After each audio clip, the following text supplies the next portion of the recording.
Nga Silia Blu, Sali Berisha denoncoi çmimet e larta të naftës në vend, duke theksuar se ato të kalojnë me 60% vlerën e tregjive në Maqedoni dhe Kosovë. Ai listoi 3 faktorë kryesorë që sipas tij rëndojnë buxhetin familjar të qytetarëve: ngarkesën fiskale mbi litrin e naftës, kontrabandën e karburantit dhe kostot e magazinimit në depozitat private. Shkaqet e këtij çmimi të lartë, para zgjithash dhe mbi gjitha, lidhen me ngarkesën absurde të pamshirë fiskale mbi litrin e naftës që Edi Rama ka vendosur. Është kontrabanda e naftës.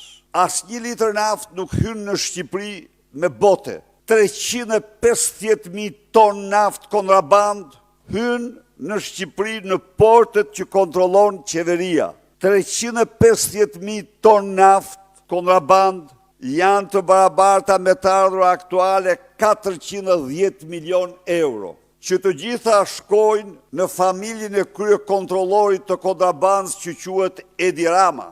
Faktori i tretë janë rezervuarët e naftës apo depozitat e naftës, të cilat në kuptimin e rezervës shtetërore mund të jenë shtetërore, mund të jenë private, mund të jenë shtetërore dhe private. Vendimet më pashme të qeverisë i kanë shpallur ato private, por natyrisht magazinimi ka çmimin e tij dhe atë çmim kompanitë private ja marrin konsumatorit. Në një kohë kur atij çmimi duhet t'i përgjigjet qeveria, sepse ajo rezervë mbahet për llogari të shtetit.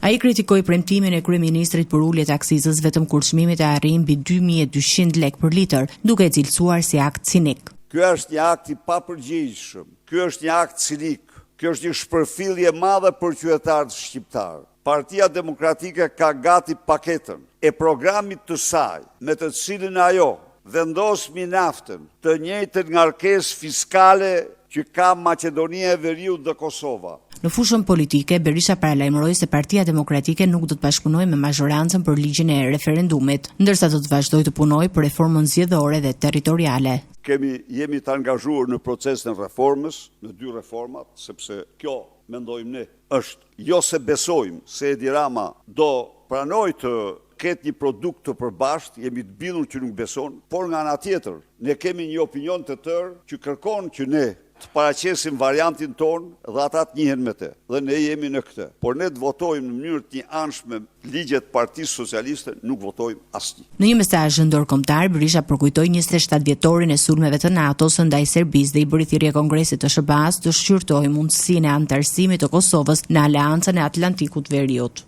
Antarësimi i Kosovës është një mesazh i kufirit të thana për Putinin dhe ambicjet e tij në Ballkan. Është një kundërpërgjigje shkëlqyer që u jepet përpjekjeve të pandërprera destabilizuese, ambicjeve të hershme imperiale që përfaqëson sot Vladimir Putin. Ai gjithashtu denoncoi trajtimin e ish-presidentit Ilir Meta, duke akuzuar Edi Ramën për përdorimin e kriminalëve për indimitim brenda qelisë të burgut 313. Denoi me neverin më të madhe aktet e turpshme të intimidimit që ata i bëjnë, duke dërguar kriminal për t'i çpuar shishet e ujit dhe akte të tilla që tregojnë fytyrën e poshtër të Edi Ramës, që të gjitha janë me urdhër të Edi Ramës. Berisha nuk dha një datë konkrete për protestën e radhës, por paralajmëroi se revolta popullore do të shtrihet në të gjithë vendin duke përshkatëzuar aksionin opozitar.